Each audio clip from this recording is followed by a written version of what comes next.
Assalamualaikum warahmatullahi wabarakatuh.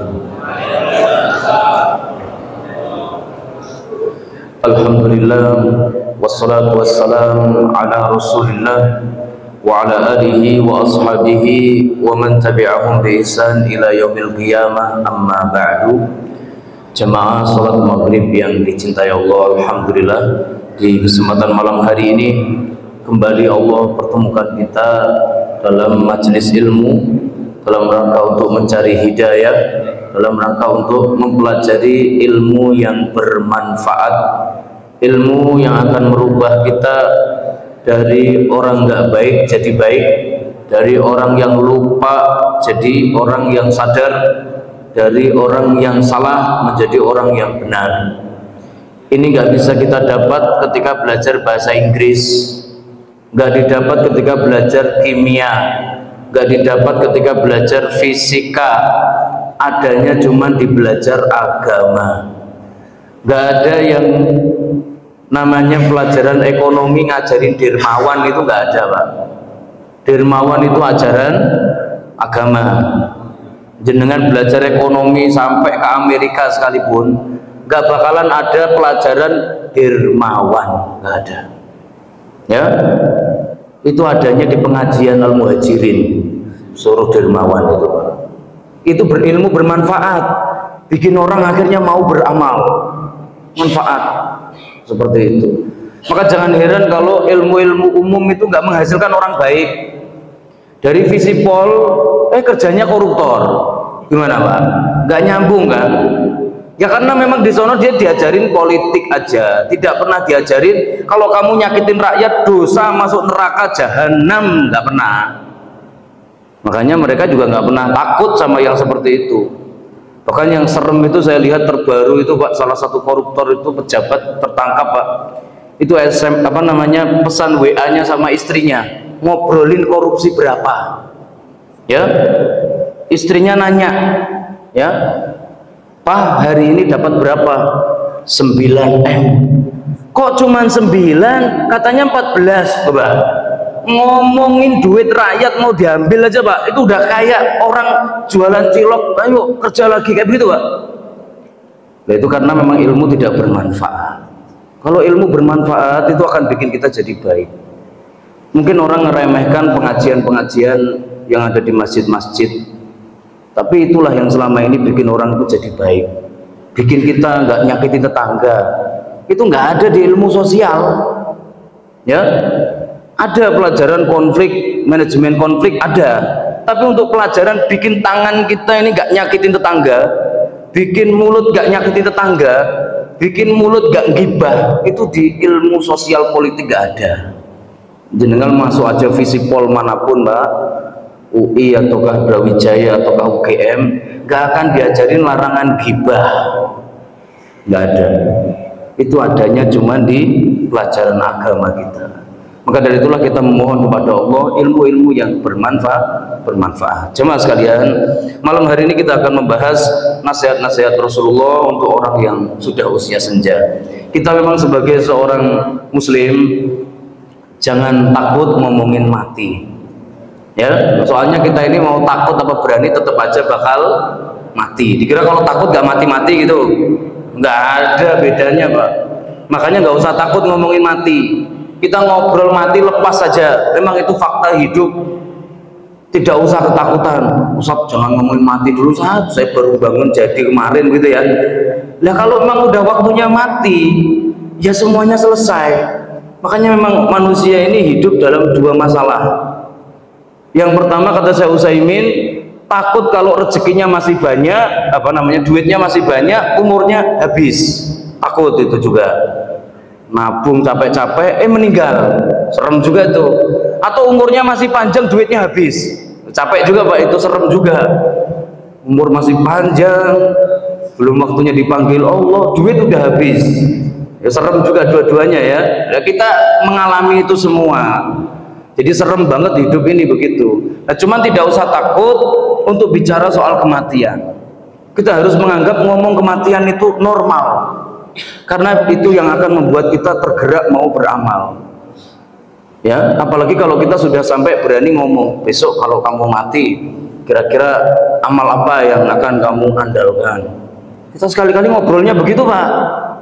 Jadi kalau yang sudah berumur 40 tahun ke atas, tolong udah nggak usah ngopi di warung lagi, ngopinya di masjid sambil ngobrolin akhirat. Ya, ngobrolnya begitu. Besok kamu pengen istri berapa? Begitu nggak apa-apa, Pak. Yang penting ngobrolnya di masjid. Ya, nanti kan dari situ, ya terus amalannya apa kalau pengen istri banyak di akhirat? Ada. Ya, seperti itu. Nah, disinilah maka barakallahu fikum, kita semuanya mari bersama-sama untuk membahas terlebih dahulu tentang kematian sebelum nanti kita membahas pentingnya amal untuk menyambut kematian kita. Mati itu ada kalanya dengan sebab, ada kalanya tanpa sebab. Ya, ada kalanya ada sebab yang bisa kita tandai ini orang ini mau mati ini. Ada. Tapi ada kalanya nggak ada sebab. Benar-benar murni ajal sudah habis, nyawa dicabut gitu aja, sehingga kita nggak melihat ada tanda-tanda apapun. Ya kalau sekarang dokter pasti akan bilang, oh itu angin duduk dan lain-lain. Ya, tapi yang paling inti sebenarnya ajalnya udah tiba gitu aja, Pak. Umurnya sudah selesai, sehingga dia tidak bisa lagi melanjutkan hidup walaupun badannya masih sehat. Nah, ini kita berlindung kepada Allah, jangan sampai mati mendadak, kecuali kalau sudah siap. Nah, ini mau mendadak ataukah mau persiapan bebas, Pak. Tapi kalau kita nggak siap, jangan sekali-kali ya kita semuanya ini berani sama yang namanya mati mendadak. Maka diriwayatkan di dalam Sahih Bukhari dari Ibnu Mas'ud ketika beliau ditanya, wahai Rasulullah, bagaimana menurut Anda tentang orang yang mati mendadak, mautul fujaah? Maka Rasul menjawab, mautul fujaah akhdatu asafin. Orang kalau matinya mendadak itu karena Allah sudah jengkel sama orang itu, maka dicabut nyawa tanpa pemberitahuan, tanpa alarm, tanpa sedikit pun tanda-tanda, langsung mati aja, supaya nggak sempet tobat, nggak sempet la ilaha illallah, nggak sempet, memang mati beneran langsung. Ini yang pertama, kalau Allah udah jengkel sama hambanya maka akan dimatikan mendadak. Tapi di dalam riwayat yang lain, sebagaimana dibawakan oleh Ibnu Hajar dalam Syarah Fathul Bari, beliau menyampaikan di dalam riwayat yang lain disebutkan, adapun kalau yang meninggal itu orang amalnya soleh, berarti Allah memang pengen memberinya rahmat biar cepat, biar nggak lama-lama, maka dia dimatikan mendadak karena amalannya sudah sangat bagus. Begitu ya, dia udah punya amalan yang cukup, dimatikan saja cepat biar segera ketemu Allah, biar segera menikmati hasil amalnya selama di dunia.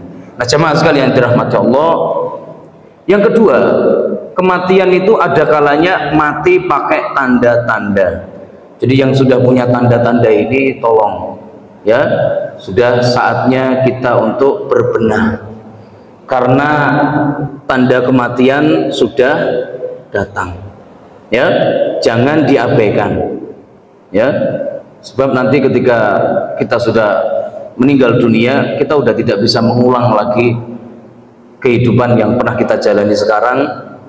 Bahkan satu tasbih, dua tasbih aja kita udah nggak bisa lagi melakukan. Maka kalau ada tanda-tanda kematian, tolong jangan diabaikan. Apa tanda kematian itu, jamaah sekalian yang dirahmati Allah? Ya, yang pertama sakit. Sakit kalau semakin parah, tolong itu dipahami bahwa itu merupakan tanda kematian. Banyak orang yang meninggal diawali sakit, maka siapapun yang sakit, maka tolong siapkan diri untuk segera bertaubat dan memperbaiki diri. Udah nggak usah aneh-aneh, ya. Udah nggak usah mikirin lagi persoalan dan perkara-perkara yang murni duniawi. Ya, orang sakit itu deket banget sama kematian. Ya, apalagi kalau sakitnya udah divonis dokter, seperti itu ya. Walaupun tidak pasti, tapi paling tidak harus siap.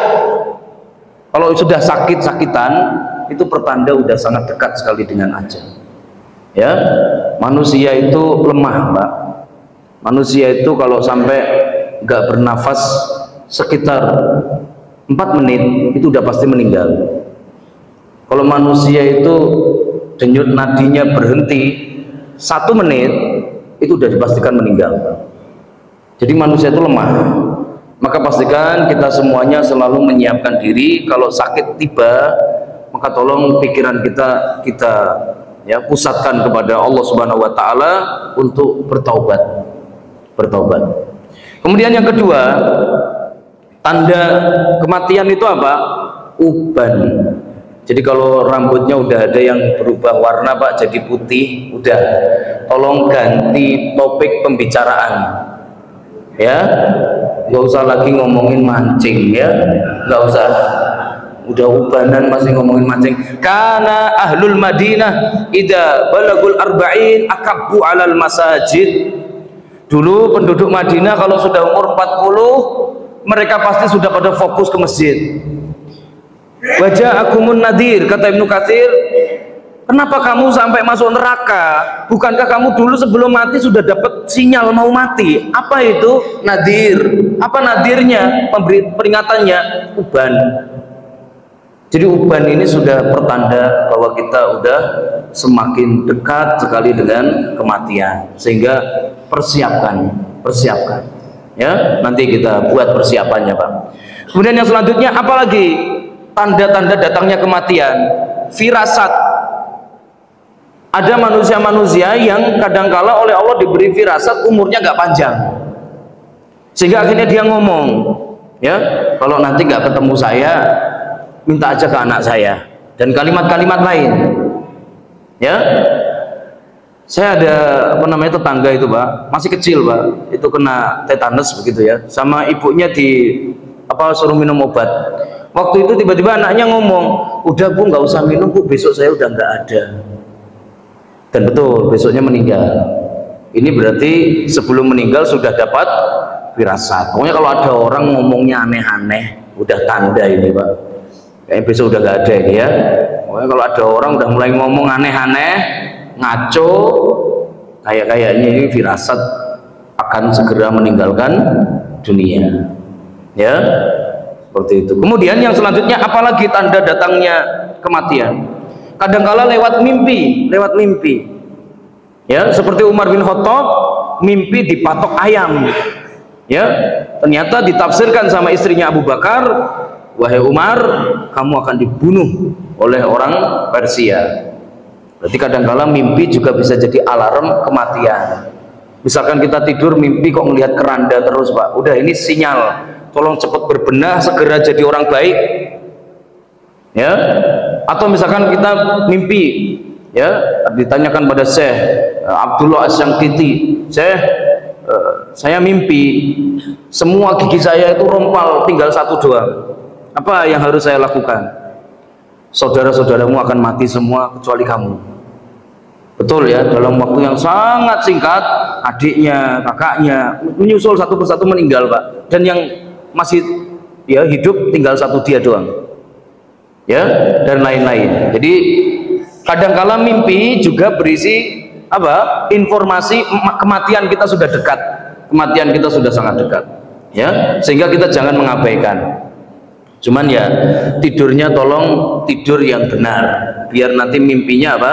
Mimpi wahyu atau mimpi informasi yang benar. Kalau mimpinya kalau tidurnya sembarangan, maka jelas mimpinya pun nggak bisa ditafsirkan Pak. Ya, seperti itu. Jadi kalau ada orang mimpi barangkali ya dikejar-kejar debt collector, habis itu dia emosi, lalu kemudian dia mengeluarkan ya barangkali ajian ya rengka gunung begitu ya, kena orangnya, itu jelas itu bukan mimpi yang bisa ditafsirkan Pak, itu pikiran yang lagi ruwet ya, orangnya lagi ruwet tidur dan dia bingung cara ngadepin debt collector gimana begitu ya, akhirnya muncullah dalam alam imajinasinya apa yang terkuat menurut dia akan dia gunakan untuk melawan. Nah begitu, itu bukan mimpi yang bisa ditafsirkan. Tapi kalau mimpi itu bersumber dari apa? Benar-benar dari tidur yang benar, diawali dengan baca ayat kursi, wudhu, baca doa sebelum tidur, lalu tidur dengan posisi yang benar, insya Allah mimpinya juga bisa ditafsirkan.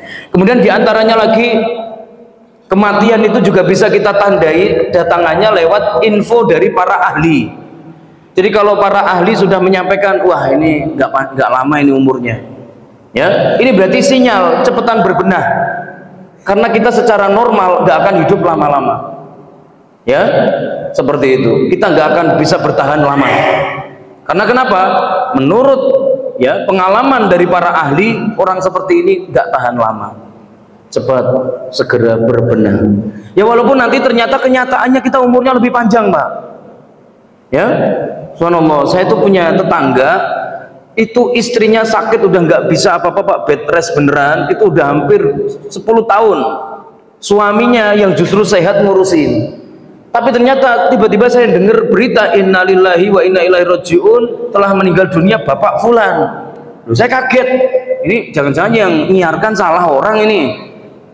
Orang yang sakit istrinya kok, Pak, bukan suaminya. Suaminya selama ini sehat, segar, biasa juga olahraga. Ya, ternyata betul yang sakit istrinya, yang meninggal duluan suaminya. Ya Allah, kenapa seperti itu? Nah, kita semuanya tidak tahu. Kematian itu kadangkala tidak juga seperti yang dikabarkan oleh para dokter, tapi kita minimal sudah pada siap-siap aja. Kemudian yang selanjutnya, kadangkala kematian itu juga datang ya dekat sekali dengan kematian kalau kita terbiasa sembrono melakukan hal-hal tanpa hitungan. Ya udah jelas itu dekat sama kematian, Pak. Makanya anak-anak yang biasa balapan liar itu, Pak, sekali jatuh pasti mati, nggak pakai enggak. Ya, anak-anak yang suka balap liar tuh, Pak, yang naik motor sambil tiduran di gaspol itu, Pak, motor modif itu sekali jatuh, kebayang kan posisinya ngadep ke bawah, jatuh udah pasti ya langsung tamat. Nah itu jelas tanda-tanda mati ya, seperti itu, melakukan hal-hal yang memang ya dekat sama kematian. Maka kata Rasulullah, man raqibal bahra inda irtijajihi fa asabahu say'un fala yalumanna ila nafsah. Siapa yang sengaja berlayar padahal ombak sedang tinggi, kalau mati jangan salahkan siapa-siapa, salahkan diri sendiri. Udah jelas-jelas itu nantang maut, ya. Maka orang-orang yang suka nantang maut kalau cepat mati, ya itulah sinyal-sinyal mau mati itu begitu. Suka banget sama yang berbau kematian, begitu ya. Jadi sukanya yang aneh-aneh seperti itu. Nah, kemudian yang selanjutnya, apalagi tanda orang itu mau meninggal dunia, yaitu berubah secara mendadak, dari orang nggak baik jadi baik, atau dari orang baik jadi nggak baik. Dua-duanya sama-sama ya mengagetkan. Ya, yang selama ini rajin ke masjid tiba-tiba udah nggak ke masjid. Ya kok kita lihat tiba-tiba loh dia kok malah pergi ke tempat karaoke. Waduh, ini udah tanda-tanda ini, Pak, nggak bakal lama ini, kayaknya udah begitu ya. Soalnya ngaget banget, biasanya di soft awal masjid kok bisa-bisanya ada di sono. Ini udah nggak wajar, tanda-tanda kematian. Dan sebaliknya, kalau ada orang-orang yang selama ini ahli maksiat kok tahu-tahu sekarang rajin ke masjid, ini juga sepertinya sinyal dia sudah mau meninggalkan dunia, dan Allah karena sayang sama dia dikasih hidayah di akhir hayat. Sedangkan orang-orang yang selama ini ibadahnya tidak ikhlas atau banyak sekali penyakit-penyakit hati, Allah justru akan mencabut hidayah di akhir hayat. Maka berhati-hati, kita semuanya minta kepada Allah husnul khotimah, karena ya serem seperti itu ya kalau sampai terjadi perubahan di akhir hayat kita. Nah, jamaah sekalian yang dirahmati Allah, disinilah ya penting bagi kita untuk waspada. Kapan lagi kita bisa menandai orang ini udah mau mati? Yaitu kalau ada orang udah didoakan oleh seorang muslim yang terdolimi, udah tanda mau mati, Pak. Orang Islam seorang muslim didolimi, lalu dia sudah doa, mudah-mudahan Allah Subhanahu wa ta'ala enggak memberimu umur panjang, begitu ya. Wah, itu bahaya, Pak, udah tanda-tanda mati itu, Pak. Kalau sampai ada orang dolim didoakan orang yang terdolimi. Ittaqi da'watal madlum, hati-hati sama doanya orang yang terdolimi, karena tidak ada jarak antara dia dengan Allah. Pokoknya kalau orang terdolimi sudah nyumpain orang dolim, alamat ini bakalan segera tamat orang dolimnya. Ya, barakallahu fikum. Nah, jamaah sekalian, kematian itu punya tanda-tanda seperti itu. Maka kalau sudah melihatnya, tolong segera berbenah, segera mendekatlah kepada Allah Subhanahu wa taala. Ya, jangan lagi ditunda-tunda. Takutnya nanti telat. Ya, ketika sudah telat, nggak bisa diulang, nggak bisa direset, hidup kita sudah selesai. Disitulah kita akan menyesal. Dan kalau sudah menyesal, sudah nggak ada lagi kehidupan yang kedua. Kita pengen banget rindu, ya Allah mau mengucap subhanallah, sudah tidak ada lagi. Saya pengen 1 rakaat, tidak ada 1 rakaat lagi. Saya pengen di dunia, pengen menginfakkan, udah nggak ada lagi, kesempatannya udah habis. Maka kita manfaatkan, jangan abaikan alarm-alarm kematian yang sering datang di dalam hidup kita. Dr. Aid Al-Qarni, beliau dalam bukunya Nuruz Zaman menyampaikan, bahkan kita itu seringkali sama Allah sebenarnya dikasih kesempatan kedua, Pak, dalam hidup. Banyak manusia itu yang sering merasa kematian udah deket banget, ternyata enggak jadi. Itu kesempatan kedua. Ya, ada orang satu bis kecelakaan meninggal semua, dia doang yang selamat. Itu kesempatan kedua untuk hidup lebih baik lagi. Itu udah deket banget sama maut.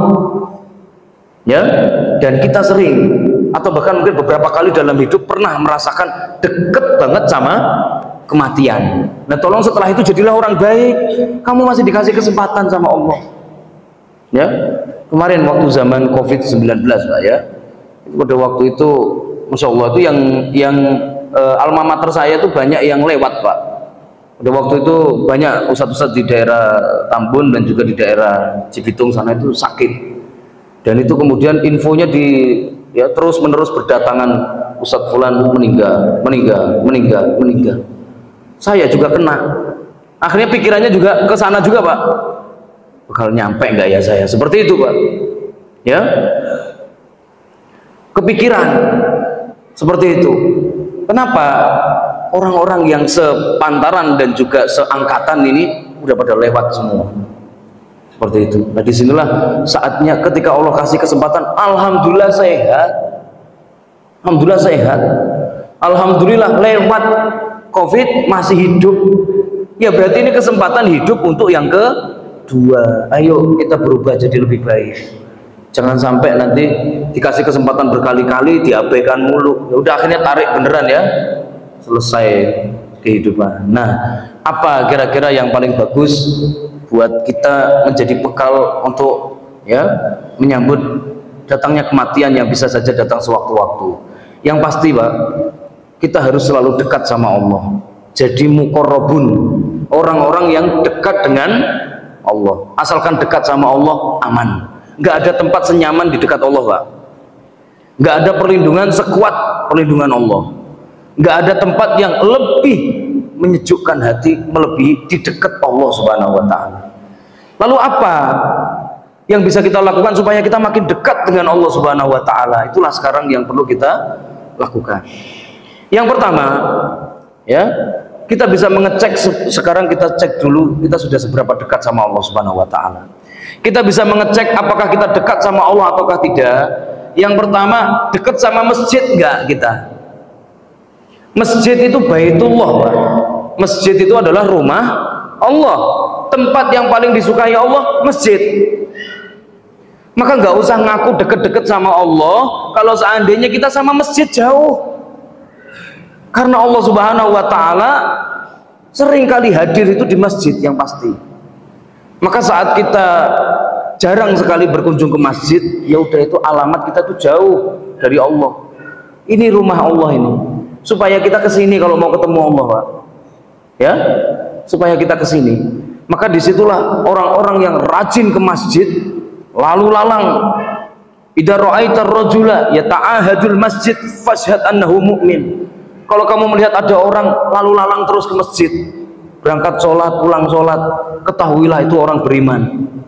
Bahkan di dalam level yang lebih tinggi, Rasul menyampaikan wa rajulun qalbuhu mu'allaqun bil masajid, dan orang-orang yang hatinya rindu sama masjid. Jadi seneng banget kalau dengar suara adzan itu langsung pergi ke masjid, pakai bajunya rapi, langsung di saf awal sholat. Orang yang seperti itu orang yang paling nyaman banget kalau meninggal dunia, Pak.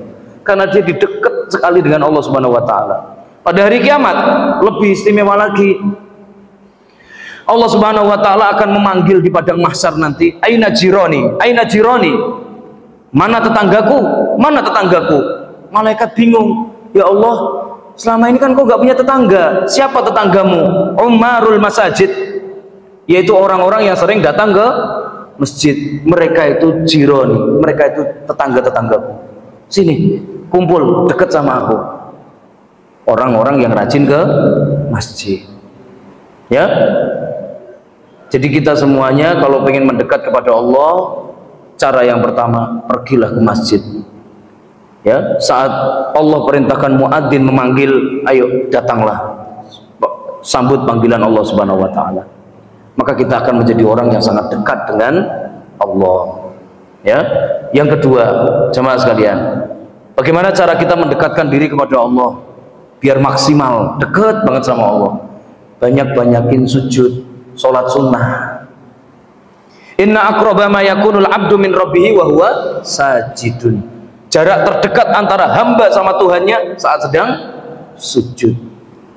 Jadi kalau kita sholat sunnahnya sedikit, ya berarti kita sama Allah itu jauh, Pak, nggak dekat kita. Ya, karena yang dekat sama Allah itu yang sujud, yang sering sujud, yang kerap sujud. Ya, maka kalau kita sehari ini rawatib enggak, duha enggak, qiyamul lail enggak, ya ini berarti udah alamat kita jauh dari Allah. Ya, karena kita jarang sujud. Kebahagiaan seorang hamba, Pak, kita itu sebagai makhluk, Pak, gak akan pernah merasakan kebahagiaan dan kedamaian melebihi saat sedang sujud dengan penuh kesadaran kita sedang memuji Tuhan dan pencipta kita.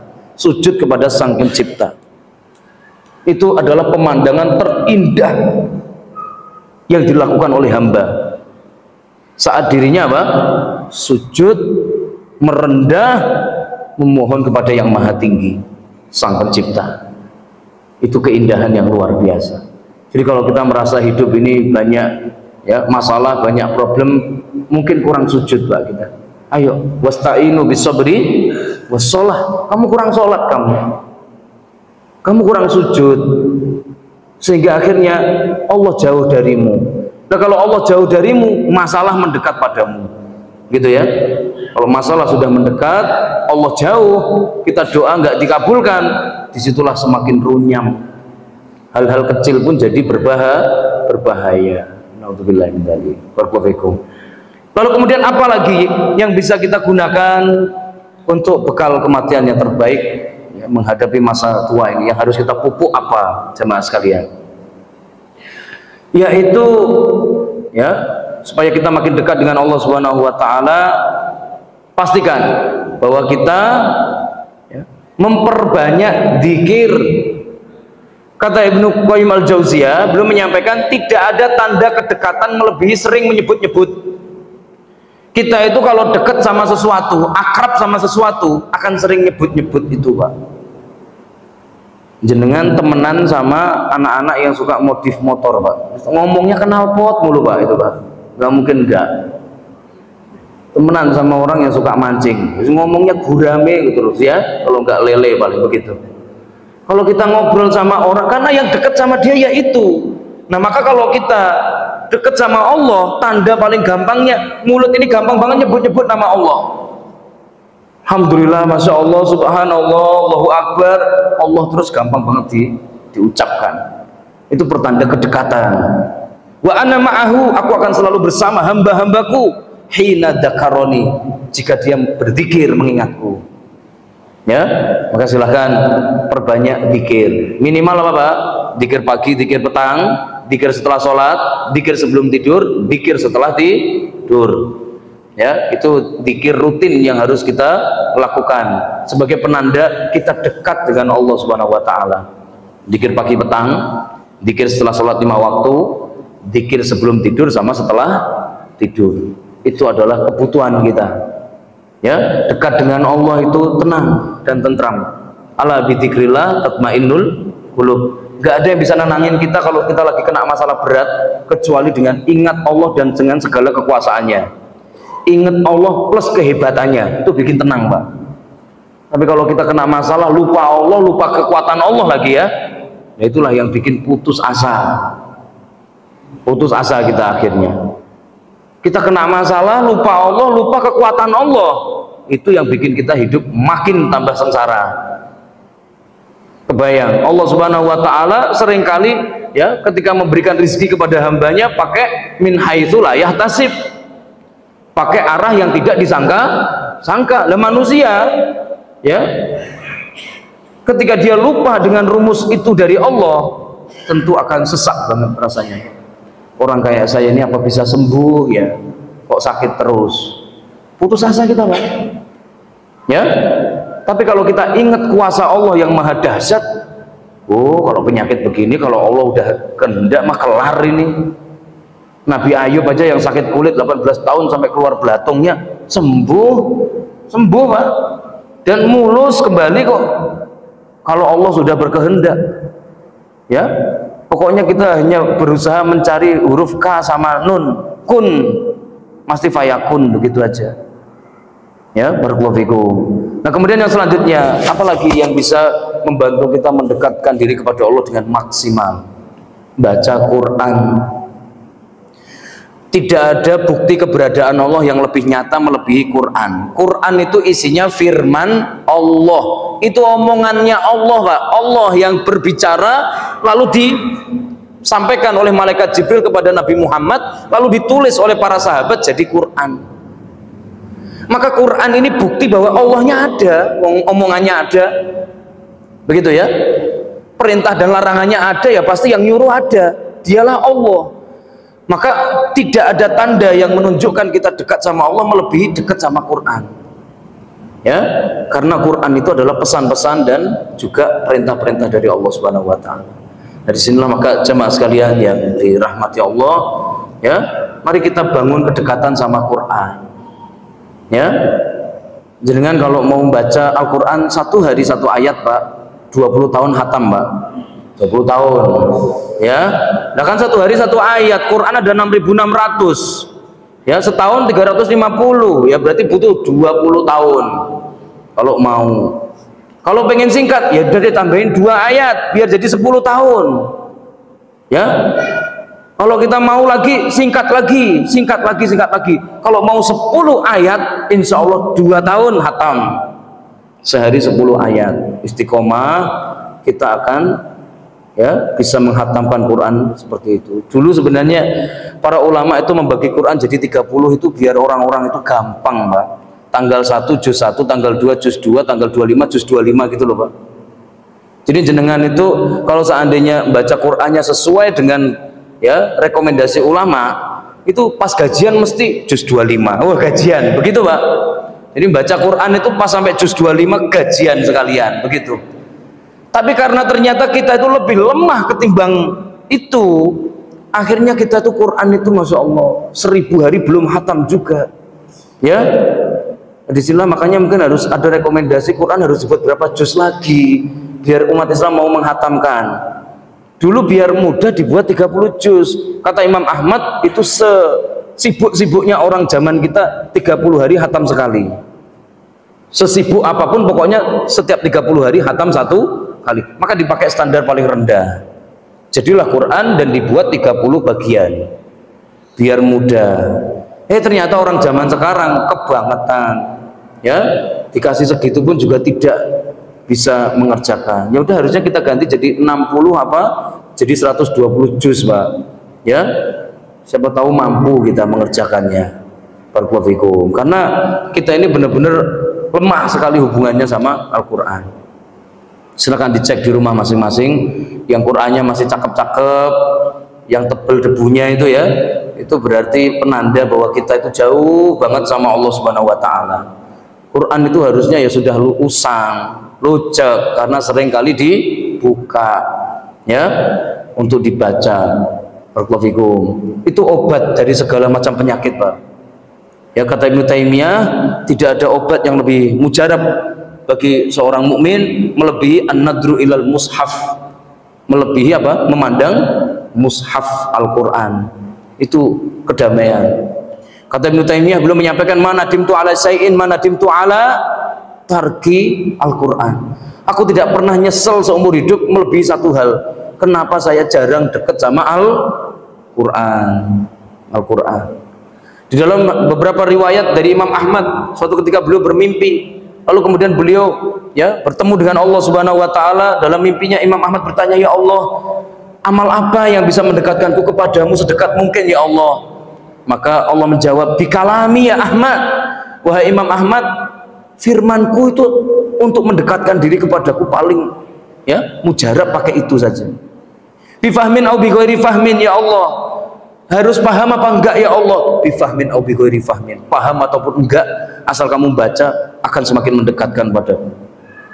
Ya, dekat dengan Allah dengan jalur Al-Qur'an. Ayo kita perbanyak lagi baca, ya sehari setengah lembar enggak apa-apa Pak, 5 ayat ya, insya Allah nanti 4 tahun kita hatam Pak, kalau mau ya, kalau mau 4 ayat saja. Kemudian yang selanjutnya jamaah sekalian yang dirahmati Allah, apalagi yang bisa membuat kita makin dekat dengan Allah Subhanahu wa taala, yaitu kita semua berusaha sebisa mungkin jadi orang yang selalu ikhlas dan berbuat kebaikan terhadap sesama. Muhsin. Innallaha qaribun minal muhsinin. Allah dekat banget sama orang-orang yang sering berbuat kebaikan. Ya. Jadi Allah Subhanahu wa taala akan selalu berada di dekat, di samping orang-orang yang sering berbuat baik. Allahu fi aunil abdi makanal abdu fi auni akhihi. Allah akan selalu menolong hamba kalau hamba itu selalu menolong orang lain. Nggak ada nikmat setelah kita kaya melebihi infak. Nggak ada nikmat setelah badan ini kuat kecuali nolongin orang lemah. Nggak ada nikmat ya setelah kita jadi pejabat melebihi nolongin rakyat. Itu nikmat luar biasa Pak, ketentraman batin yang nggak bisa dirasakan oleh ya apapun juga. Ya, tidak ada nikmat setelah kita menikah kecuali kita memperlakukan pasangan dengan ma'ruf, memperlakukan mereka pasangan kita dengan sebaik-baiknya. Itulah kenikmatan yang sebenarnya kita cari-cari. Tapi cuman kadang kita kayak orang bingung. Ya, nyari duit terus tapi bingung mau dipakai apa. Infak biar tenang. Kita kadang nge-gym sampai badannya berotot semua Pak, tapi juga bingung dipakai petentang-petentang pamer terus ya. Itu karena ya bingung, orang bingung dia. Emang kenapa kalau ototmu gede? Apa gunanya? Ya, seperti itu. Nah, begitu juga orang jadi pejabat. Mau apa kamu jadi pejabat? Supaya bisa nolongin orang-orang yang lemah. Itulah yang harusnya kita lakukan. Allah a'lam bishawab. Jadi mungkin ini beberapa hal yang bisa kita lakukan di masa tua kita. Ayo kita makin dekat lagi kepada Allah biar makin adem, makin tentram, makin tenang. Masa tua itu masa yang menakutkan, masa yang mengerikan. Kematian sudah pasti semakin mendekat dan kita amal-amalnya seringkali belum siap. Maka dengan kita melakukan amalan-amalan untuk mendekatkan diri kepada Allah seperti tadi, makin rajin ke masjid, makin rajin sholat sunnah, makin rajin baca Quran, makin rajin berzikir, makin rajin berdoa, ya, itu akan membuat kita merasa lebih tentram karena kita yakin Allah di dekat kita dan kita juga di dekat Allah. Allah a'lam bishawab. Baik, jemaah sekalian dirahmati Allah, mungkin demikian barangkali yang kita bahas di kesempatan kali ini, mudah-mudahan bermanfaat. Mari kita tata sisa hidup kita. Al-Imam Ibnu Rajab Al-Hambali mengatakan, barang siapa yang memperbaiki sisa umurnya, maka Allah akan ampuni masa lalunya. Tapi siapa yang nggak mau memperbaiki sisa umurnya, Allah akan hukum akhir umurnya dan Allah hukum juga masa lalunya sekaligus. Na'udzubillahi min dzalik. Allah a'lam bishawab. Hayakumullah wa baraka fikum. Assalamualaikum warahmatullahi wabarakatuh.